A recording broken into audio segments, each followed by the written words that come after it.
अस्सलाम वालेकुम। 5 star DVD कोलियां road डिंगा ते 5 स्टार DVD बासरियां वाले तुहाडे वास्ते लैके आए ने रियाज शहर च होने वाला एक प्रोग्राम। बड़ी सोहनी सुनखी ते दिल विच वस जाने वाली आवाज।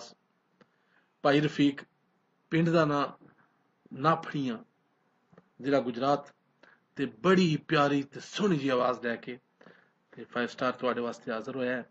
सानू यकीन है कि तुहानू आवाज बड़ी पसंद आवेगी। आवाज पसंद आवे, साडी कोशिश पसंद आवे ते अपने कमेंट्स जरूर दव्या करो।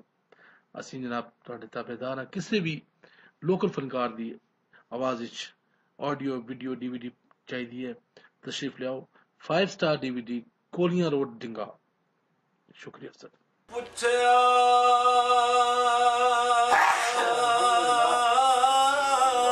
परवाने कोलू क्यों आशिक होए तशाहूर ते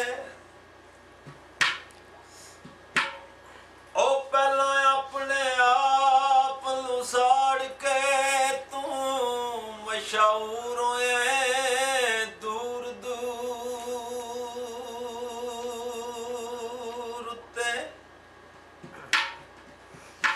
ते परवाने ने परत जवाब दिता